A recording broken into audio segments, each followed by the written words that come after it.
Parkhurst Products Inc. The Trading Card. History. The cardboard trail left behind by Parkhurst Products Limited reads like a distinctly Canadian epic. In just 16 years, from 1951 to 1964, this Toronto-based gum and trading card manufacturer produced 41 different sets spanning both sports and non-sports subjects, with a few later outliers that will join the story toward the end. Their output was steady, creative, and unmistakably their own. Collectors today still chase those cards, the unopened packs with their sharply designed wrappers, and the elusive counter-display boxes that define the Parkhurst aesthetic. Of the 41 Parkhurst issues, only a couple of wrappers remain undiscovered, while just 8 counter-display boxes have ever surfaced, making elusive the perfect word to describe them. Those roots can be traced back to George Kennedy, a Toronto kid shaped by side street hockey games long before Parkhurst ever printed a card. On those neighborhood roads, play only stopped when someone yelled, "Car," we would have to move the nets off to one side, allowing cars to have their right of way. Then it was back to game on. One of Kennedy's childhood friends, who lived just down the block, was Bill Durnan, the famed Montreal Canadiens goaltender of the 1940s. Kennedy recalled shooting pucks at Durnan in those early days, when the future star strapped magazines to his legs for pads and marked his goalposts with a pile of frozen horse manure. Before he became the man behind Parkhurst Products Inc., George Kennedy's path into the gum business was anything but ordinary. In his early 20s, manual labor was the only option, and he spent his summers stuffing chair cushions at Dunlop Tire Manufacturing, a modest beginning that hardly hinted at the larger role he'd one day play in the industry. At 24, with World War II looming, he enrolled at the University of Toronto. Around that same time, Dunlop secured a federal contract to develop dive bomber gear for pilots, and the company needed sharp minds for the war effort. Kennedy fit the bill. His intelligence and relentless work ethic quickly earned him a full-time spot on the project. By 1940, Kennedy's career took a sweet turn.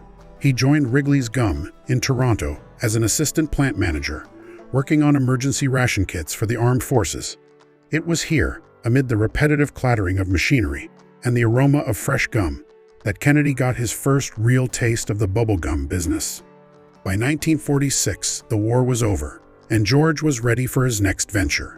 He teamed up with the former president of Wrigley's to launch the Hudson Research Foundation, a small operation, ironically just a couple blocks from the Tops chewing gum plant in Brooklyn, New York. The company specialized in creating synthetic gum base for a range of USA gum manufacturers, but one of their most important clients was Bowman Gum. Kennedy quickly developed a strong relationship and respect for Warren Bowman, admiring his enterprising spirit in producing the Bloney brand of bubblegum and soon sought after baseball trading cards. Due to the post-war restrictions of certain products needed for gum-based manufacturing, the Hudson Research Foundation found themselves unable to compete with the larger companies, and their boutique business had to shut down. Although Kennedy returned to Canada in 1948, armed with his experience with Wrigley's Gum and valuable insight from his friendship with Warren Bowman, his next move was far from guaranteed. Yet that relationship set the stage for what followed. Back in Toronto's West End, he established his own gum company, Parkhurst Products Limited, located at 11 Wabash Avenue. The venture might never have taken shape without Bowman's influence, whose success in the American bubblegum market provided a clear blueprint. Kennedy, sharp and observant, recognized both the profit potential in a Canadian confectionery industry valued at roughly $120 million per year, but also the opportunity in the trading card market that had gone largely untouched since the 1930s. Parkhurst's first premium-related product release was Bubble Dandy Animal Gum, which included 5 large pieces of gum and one of 12 different animal-themed celluloid pinback buttons. These buttons served as an incentive for kids to buy more gum and complete the full set. It was a humble beginning, marking the company's gradual progression toward producing trading cards. In their early years, Parkhurst relied on John Stewart's sales to distribute their Animal and other Bubble Dandy penny gum confections. As one of Canada's largest product brokers, John Stewart's sales provided the national reach Parkhurst needed to gain early traction in the marketplace. Kennedy, candid about his lack of experience in trading card manufacturing, moved quickly to fill the gap. He hired Leo Clavier, a key manager with the creative drive to help push the idea of developing and distributing trading cards.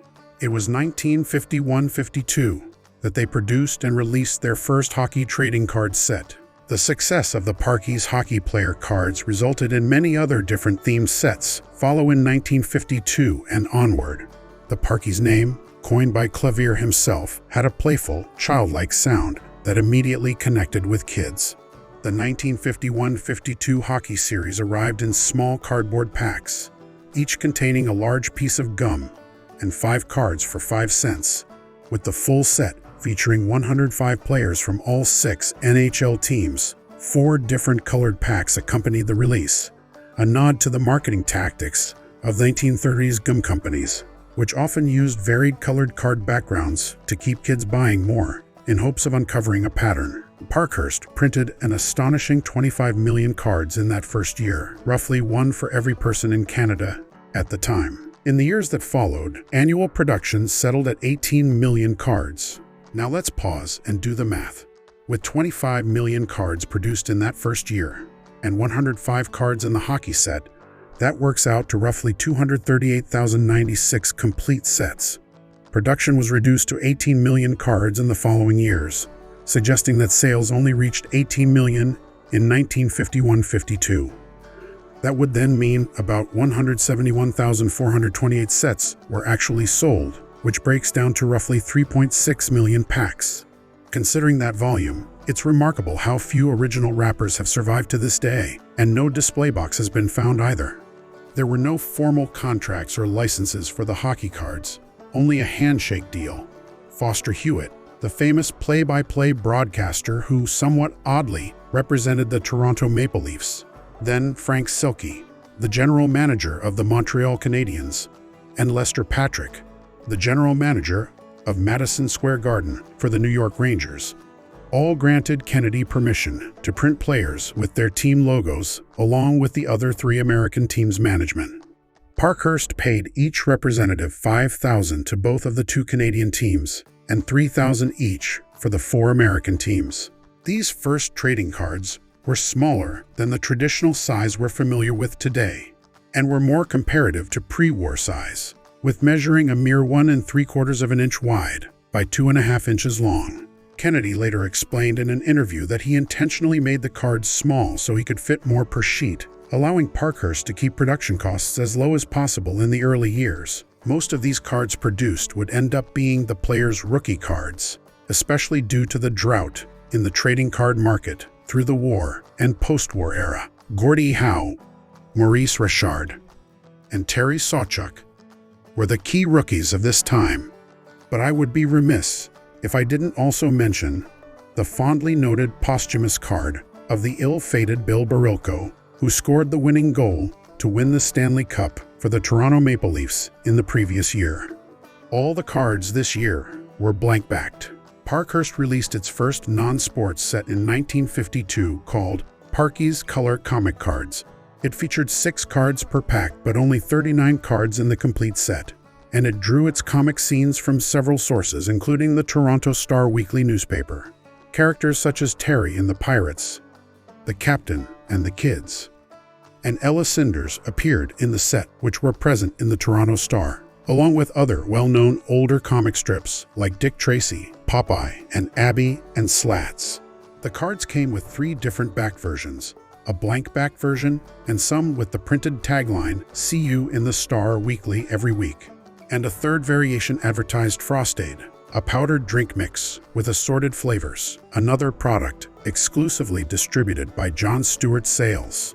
In the earlier part of the 1950s, Parkhurst boosted sales and brand awareness by negotiating with major cereal producers by inserting cards or packs into boxes of Quaker Oats, Kellogg's, and Nabisco, among other brands.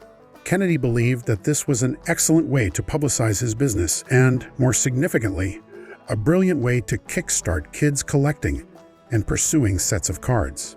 The 1952 color comic cards marked Parkhurst's first foray into cereal box bonuses. Each Nabisco Shreddies box carried a Bubble Dandy sealed pack with just a single card inside. Early 1953 advertising material confirms this exact packaging, suggesting that the serial promotion followed shortly after the initial release, or perhaps that 1953 was the true launch date.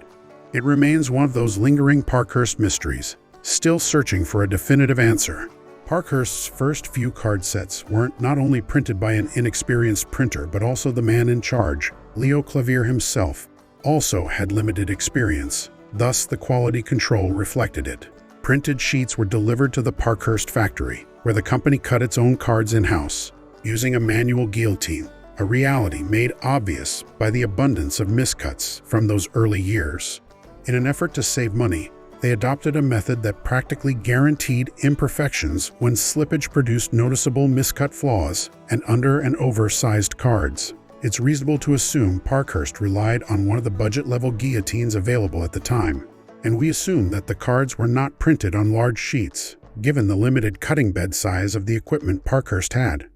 As if the manual card-cutting guillotine weren't enough, Kennedy invested $100 in a cement mixer to shuffle stacks of identical, freshly cut cards into random assortments before they were hand-packaged. To preserve at least a semblance of quality control, George assigned one employee to inspect the cards for damage prior to packaging, especially since the early Parkhurst cardboard wrappers were never securely sealed like wax packs were. A few years later, Ashton Potter would come to be their main printer and would also cut the cards. Surprisingly, they are still in business today. And before some of you get too excited, let me cut you off. Ashton Potter was contacted in the late 1980s by Kennedy, and unfortunately all the printing plates were destroyed. In the spring of 1952, the Parkey's name surfaced on a baseball set of 100 cards, produced in the same smaller format as the previous year, and again packaged in two different colored cardboard wrappers, blue and green. The set featured players from just 3 Canadian teams who played in the International League: Toronto, Montreal, and Ottawa, and how to play instructional cards were added to round out the 100-card checklist.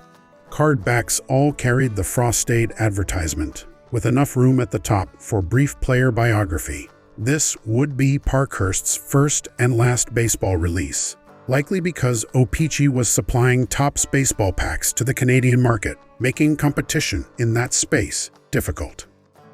George Kennedy took on the responsibility of writing all the player bios on the backs of the cards throughout the company's history. He also understood the power of marketing and consistently looked for ways to offer added value to his products. As a result, Parkhurst became known for its inventive and often generous promotions, a hallmark that carried through the entire run of the company's card history. After the baseball issue, 1952 also saw the release of a 100-card CFL football set built on the same premise as the baseball. Again, 2 different cardboard wrapper variations, green and black. However, a very rare third version made of foil has surfaced, and we are unsure of how or why it was issued, possibly through serial. Player cards featured full bio write-ups on the back, while the instructional action scene cards carried commentary from the famous sports newspaper columnist under the heading "Ted Reeves Says," offering detailed reviews of each printed play. The earliest known public advertisement for the 1952 football set appeared in a Hamilton Tiger Cats program. The 1952-53 hockey issue saw a slight increase in card size. However, the set size remained at 105 cards. What makes this period especially fascinating to collectors is how Kennedy repurposed the leftover 1951-52 sheets. Around 7 million cards remained in uncut sheet form, and Parkhurst ingeniously used them to produce counter-display boxes and wrappers for the 1952-53 production. Surviving examples of these wrappers, rare as they are, match the original sheets perfectly, although there is an additional wrapper design for this year, likely created to supplement the lack of leftover stock. Also, this year, Parkhurst produced a mail-away premium hockey album, a single-fold cardboard folder called the Parkey's Photo Folio, which featured pocketed upfolds inside to hold the set for mounting across 13 separate die-cut cardboard sheets. I suppose these were the early 9-pocket pages of the 1950s. These collective sheets contained 104 spots for cards, with the 105th space reserved in the front for gluing in my favorite hockey star. In early 1953, Parkhurst released a 100-card set featuring the popular Strange But True Stories of Ripley's Believe It or Not. The backs of the cards once again referenced the Toronto Star Weekly, noting that Ripley's content could be found in each issue. The small cards again, packaged in cardboard wrappers, and came in 4 different color versions this year. In March, Kellogg's introduced a cereal promotion, placing a full pack of cards in each box and enticing children to complete the set by offering this bonus pack. To no surprise, there were a few baseball and hockey players conveniently referenced on some of these cards, thanks to Mr. Kennedy. In 1953-54, their third and final year without competition, Parkhurst introduced a major change. The cards expanded to 2.5 inches by 3 5/8 and a notable new giant size. Proudly promoted on both the newly issued cards in now wax wrapper form, and to date, on the earliest found Parkhurst countertop display box. According to George Kennedy, this was exactly what kids wanted after seeing the larger American sports cards. The 100-card set delivered noticeably sharper images, more detailed player biographies on the backs, and standout action photography, including live play around the net with referees in the frame. All 6 NHL teams were represented, and the set notably featured the first appearance of Jean Beliveau's rookie card. Another mail-away hockey card album was offered this year as well, a slightly revised version that served the same purpose as the earlier one. In addition, the backs of the cards also featured an offer for a large photo of the Stanley Cup-winning Montreal Canadiens team. In February 1954, Parkhurst introduced a set of 100 small-sized bird cards, resorting back to the cardboard-wrapped packaging again, and came in 2 color variations. The release date of 1954 is confirmed through a magazine advertisement, while the backs of the cards mention a mail-away album. No examples of the album have yet been found. Exact dates for Parkhurst's non-sports releases are often difficult to verify, so our research turns to clues such as card size and the colored printing on the backs. The hockey sets anchor the timeline, since those dates are well established. Wrapper designs are equally important. Their layout, typography, and branding help place each issue in context. When viewed in sequence, the visual lineage becomes clear, especially the shift in branding from Parkies to the later Zip. Another notably educational issue was the Guns and Pistols set, released in June of 1954. This set also featured the larger card size format as first introduced with the 1953-54 hockey issue, and are also packaged in wax packs. The 50-card set was arranged numerically in chronological order, historically beginning with card number 1, the hand cannon of the year 1350, and ending with card number 50, the automatic cannon of 1952.